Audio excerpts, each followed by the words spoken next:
দেশের স্বাস্থ্য খাতে দীর্ঘদিন থেকে যেসব সমস্যা রয়েছে তা নিরসনে স্বাস্থ্য বিষয়ক সংস্কার কমিশনের সুপারিশগুলো গুরুত্বপূর্ণ ভূমিকা রাখবে উল্লেখ করে সেই সুপারিশ এখনই বাস্তবায়নযোগ্য তা দ্রুত বাস্তবায়নের উদ্যোগ নেওয়ার নির্দেশ দিয়েছেন প্রধান উপদেষ্টা প্রফেসর ড. মোহাম্মদ ইউনূস। সোমবার স্বাস্থ্য বিষয়ক সংস্কার কমিশন রাষ্ট্রীয় অতিথি ভবন যমুনায় মাননীয় প্রধান উপদেষ্টার নিকট তাদের প্রতিবেদন পেশ করার পর তিনি এই নির্দেশনা দেন।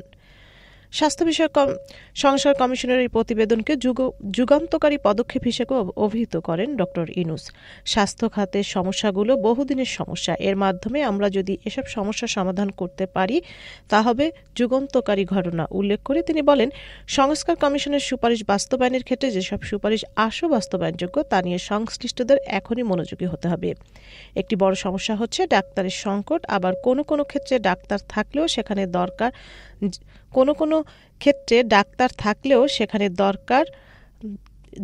দরকার সেখানে ডাক্তার নেই। এই সমস্যা স্থায়ী সমাধান করতে হবে বলেও নির্দেশনা দেন প্রধান উপদেষ্টা।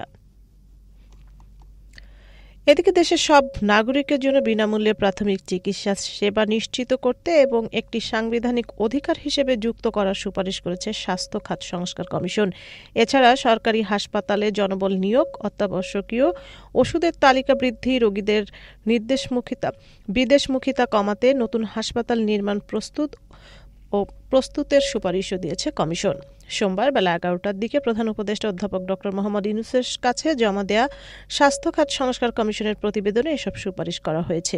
পরে ঢাকার ফরেন সার্ভিস একাডেমিতে এক সংবাদ সম্মেলনে কমিশনের চূড়ান্ত প্রতিবেদন প্রকাশ করা হয়। এই প্রতিবেদন স্বাস্থ্য খাতে জাতীয় বাজেটের 15% বরাদ্দ রাখার প্রস্তাব দিয়েছে এই কমিশন। সংবাদ সম্মেলনে কমিশনের চেয়ারম্যান ও জাতীয় অধ্যাপক ড. এ.কে. আজাদ খান সূচনা বক্তব্য রাখেন। প্রতিবেদনটি প্রকাশ করেন কমিশনের সদস্য অধ্যাপক ড. সৈয়দ মোহাম্মদ আকরাম হোসেন। প্রধান নির্বাচন commissioner CEC M Nasir Uddin বলেছেন, একটি অবাধ, সুষ্ঠু, নিরপেক্ষ ও সুন্দর নির্বাচন করতে কমিশন প্রতিজ্ঞাবদ্ধ। এবার আর দিনের ভোট রাতে হওয়ার কোনো সুযোগ নেই। সোমবার সকালে ভোটার তালিকা হালনাগাদ ও ত্রয়োদশ জাতীয় সংসদ নির্বাচন উপলক্ষে ময়মনসিংহ সিটি কর্পোরেশন মিলনায়তনে ময়মনসিংহ অঞ্চলের নির্বাচন কর্মকর্তাদের সঙ্গে মতবিনিময় সভায় এসব কথা বলেন তিনি। এম নাসির উদ্দিন আরও বলেন, কোনো রাজনৈতিক বিতর্ক জড়াবে না নির্বাচন কমিশন। যে কোনো সিদ্ধান্ত কমিশনের সকল সদস্য মিলে নেওয়া হবে, একক কোনো সিদ্ধান্ত নেওয়া হবে না। সিএসি বলেন, ঢাকা দক্ষিণ সিটির মেয়র ইশরাক হোসেনকে শপথ করানোর দায়িত্ব স্থানীয় সরকার মন্ত্রণালয়ের। এ বিষয়ে নির্বাচন কমিশনের কিছুই করার নেই। চিকিৎসার জন্য লন্ডনে যাওয়া 4 মাস পরে দেশে ফিরছেন বিএনপি চেয়ারপারসন বেগম খালেদা জিয়া। লন্ডনে মাকে বিদায় জানালেন বিএনপির ভারপ্রাপ্ত চেয়ারম্যান পুত্র তারেক রহমান। সোমবার লন্ডন থেকে দেশের উদ্দেশ্যে রওনা দিয়েছেন বিএনপি চেয়ারপারসন বেগম খালেদা জিয়া। আগামীকাল তিনি দেশে এসে পৌঁছাবেন বলে জানিয়েছেন দলটি। কাতার আমিরাতের দেওয়া বিশেষ বিমান এয়ার অ্যাম্বুলেন্সে বেগম জিয়া দেশে ফিরছেন। প্রসঙ্গত, কাতারের আমিরের দেয়া এয়ার অ্যাম্বুলেন্সেই তিনি লন্ডনে গিয়েছিলেন। খালেদা জিয়ার সঙ্গে তার 2 পুত্রবধূ জোবাইদা রহমান ও সৈয়দা শর্মিলা রহমানও দেশে আসছেন। গত 8 জানুয়ারি উন্নত চিকিৎসার জন্য লন্ডনে যান বাংলাদেশের সাবেক প্রধানমন্ত্রী খালেদা জিয়া। এদিকে বিএনপি চেয়ারপারসন ও সাবেক প্রধানমন্ত্রী খালেদা জিয়া লন্ডন থেকে দেশে প্রত্যাবর্তন উপলক্ষে বিশেষ ট্রাফিক নির্দেশনা দিয়েছে ঢাকা মহানগর পুলিশ ডিএমপি। নির্দেশনায় জনসাধারণকে রাস্তায় না দাঁড়িয়ে ফুটপাতে অবস্থান করার অনুরোধ করা হয়েছে। সোমবার ডিএমপি কমিশনার শেখ মোহাম্মদ সাজ্জাদ আলী স্বাক্ষরিত এক গণবিজ্ঞপ্তিতে এই বিশেষ ট্রাফিক নির্দেশনা দেওয়া হয়েছে। গণবিজ্ঞপ্তিতে বলা হয়, আগামী 6 মে সকাল 10:30টায় বিএনপি চেয়ারপারসন ও সাবেক প্রধানমন্ত্রী বেগম খালেদা জিয়া লন্ডন থেকে চিকিৎসা শেষে দেশে প্রত্যাবর্তন করে ঢাকা বিমানবন্দর থেকে গুলশানের বাসভবনে আসবেন। এই উপলক্ষে ঢাকা এয়ারপোর্ট থেকে গুলশানের বাসভবন পর্যন্ত রাস্তায় তাকে অভ্যর্থনা জানানোর জন্য অতিরিক্ত জনসমাগম হওয়ার সম্ভাবনা থাকায় সুষ্ঠু ট্রাফিক ও নিরাপত্তা ব্যবস্থাপনার জন্য সংশ্লিষ্ট সবাইকে নিম্নোক্ত বিষয়গুলোর প্রতি পালন করার জন্য বিশেষভাবে অনুরোধ করা হলো। রাষ্ট্রদ্রোহ মামলায় কারাগারে থাকা চিন্ময় কৃষ্ণ দাস ব্রহ্মচারীকে আইনজীবী সাইফুল ইসলাম আলিফ হত্যা মামলায় গ্রেফতার দেখানোর আবেদন মঞ্জুর করেছেন আদালত। সোমবার 6ষ্ঠ metropolitan magistrate S M Alauddin শুনানি শেষে আবেদন মঞ্জুর করেন। বিষয়টি নিশ্চিত করেছেন সহকারী পরিচালক প্রসিকিউটর রায়হানুল ওয়াজেদ চৌধুরী। তিনি বলেন, আলিফ হত্যা মামলায় চিন্ময়কে গ্রেফতার দেখানোর জন্য আবেদন করে পুলিশ। আদালত আবেদন মঞ্জুর করেছেন। জানা গেছে, চিন্ময় কাণ্ডের কোতোয়ালি থানায় দায়ের হওয়া 4টি মামলার মধ্যে আইনজীবী সাইফুল ইসলাম আলিফকে কুপিয়ে ও পিটিয়ে খুনের একটি এবং পুলিশের কাজে বাধাদান, আইনজীবী ও বিচার প্রার্থীদের উপরে হামলার অভিযোগে আরও 3টি মামলা রয়েছে। হত্যা মামলার শুনানি সোমবার ভার্চুয়াল আদালত হয়। বাকি 3টি শুনানি মঙ্গলবার একইভাবে হবে। দেশের 6 বিভাগে বৃষ্টি হতে পারে বলে জানিয়েছে বাংলাদেশ আবহাওয়া অধিদপ্তর। সেই সঙ্গে সারা দেশে দিন ও রাতের তাপমাত্রা সামান্য বাড়তে পারে বলে জানিয়েছে সংস্থাটি।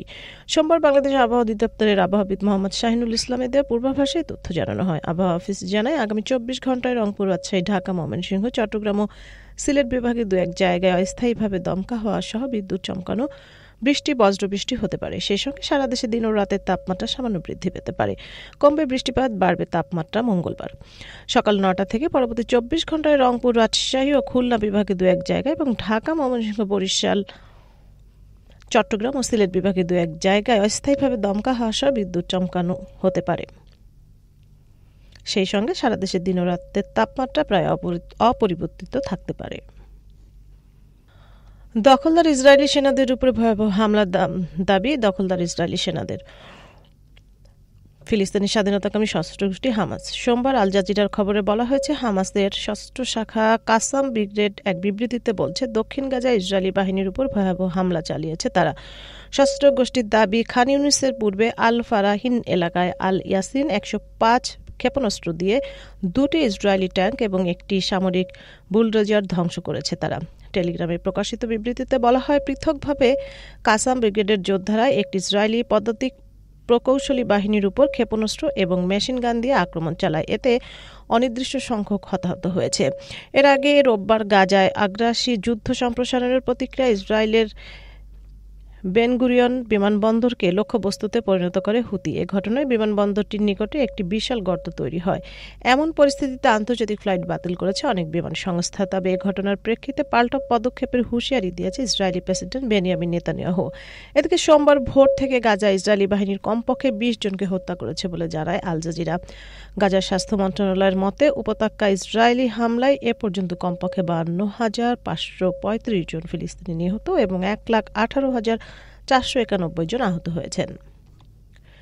ইরানের প্রতিরক্ষা মন্ত্রী brigadier general Mohammad Reza Ashtiani নাসিরজাদের স্পষ্টভাবে হুঁশিয়ারি দিয়ে বলেছেন, ইরানের বিরুদ্ধে কোনো ধরনের আক্রমণের চিন্তা করলে তেহরান কঠোর ও ধ্বংসাত্মক জবাব দেবে। রোববার এক প্রতিবেদনে ইরানের রাষ্ট্রীয় সংবাদ সংস্থা IRNA তথ্য জানায়। মার্কিন প্রতিরক্ষামন্ত্রী লয়েড অস্টিনের সামরিক হুমকির কথা উল্লেখ করে ইরানের প্রতিরক্ষামন্ত্রী বলেন, পারস্পরিক শ্রদ্ধা ও কূটনৈতিক সমাধানের কথা বললেও মার্কিন কর্মকর্তারা গণমাধ্যমে ইরানের বিরুদ্ধে সামরিক পদক্ষেপের হুমকি দিয়ে যাচ্ছে, যা অত্যন্ত দুঃখজনক। তিনি আরও যোগ করেন, ইরান কখনো আক্রমণ শুরু করেনি, কিন্তু কোনো আগ্রাসন হলে আমাদের প্রতিক্রিয়া হবে দ্রুত, শক্তিশালী ও অপ্রতিরোধ্য। তিনি সতর্ক করে বলেন, আমরা আমাদের প্রতিবেশী দেশগুলোর শত্রু নই, তারা আমাদের ভাই। কিন্তু এসব দেশের মাটিতে অবস্থিত মার্কিন ঘাঁটিগুলো আমাদের হামলার লক্ষ্যবস্তু হবে। ইউক্রেনের প্রেসিডেন্ট ভ্লাদিমির জেলেনস্কি বলেছেন, রাশিয়ার সঙ্গে যে কোনো মুহূর্তে যুদ্ধবিরতি সম্ভব। তবে যুদ্ধবিরতি বাস্তবায়নে মস্কোর উপর চাপ বাড়াতে মিত্রদের প্রতি আহ্বান জানিয়েছেন তিনি। স্থানীয় সময় রোববার চেক প্রজাতন্ত্রের রাজধানী প্রাগে এক সংবাদ সম্মেলনে জেলেনস্কি আহ্বান জানান। চেক প্রজাতন্ত্রের প্রেসিডেন্ট পেতর পাভেলের সঙ্গে যৌথ সংবাদ সম্মেলনে জেলেনস্কি বলেন, চাপ না বাড়ানো পর্যন্ত রাশিয়ার প্রেসিডেন্ট ভ্লাদিমির পুতিন সংঘাত শেষ করতে কোনো বাস্তব পদক্ষেপ নেবেন না। তিনি আরও বলেন, আমরা বিশ্বাস করি রাশিয়া চাপ প্রয়োগ ছাড়া যুদ্ধ শেষ করার জন্য কোনো বাস্তব পদক্ষেপ নেবেন। ভারতীয় সীমান্তরক্ষী বাহিনী BSF এর আরও 16টি ব্যাটালিয়ন গঠন চূড়ান্ত অনুমোদনের অপেক্ষায় আছে। এসব ব্যাটালিয়ন থাকবে প্রায় 17,000 জওয়ান। পাশাপাশি পাকিস্তান ও বাংলাদেশ সীমান্তে পশ্চিম ও পূর্ব কমান্ডের জন্য 2টি ফরওয়ার্ড হেডকোয়ার্টার স্থাপন করা হবে। ভারতের সরকারি সূত্রগুলো এই তথ্য জানিয়েছে। পরিকল্পনাটি ইতিমধ্যে নীতিগত অনুমোদন পেয়েছে। অনুমোদন চূড়ান্ত হলে এটি BSF এর জন্য বড় সহায়ক শক্তি হিসেবে কাজ করবে। গত বছর বাংলাদেশে শেখ হাসিনা সরকারের পতনের পর পূর্ব সীমান্তে আরও 22 এপ্রিল কাশ্মীর পেহেলগামে হত্যাকাণ্ডের পর পাকিস্তানি সীমান্তে নতুন করে সৃষ্ট চ্যালেঞ্জ ঘিরে নজরদারি জোরদার করেছে BSF। ভারতীয় বার্তা সংস্থা PTI এর প্রতিবেদনে বলা হয়েছে, BSF শিগগিরই নতুন করে 16টি ব্যাটালিয়ন গঠনের চূড়ান্ত অনুমোদন পেতে যাচ্ছে। আগামী কয়েক বছরের মধ্যে এসব ব্যাটালিয়ন গঠন করা হবে।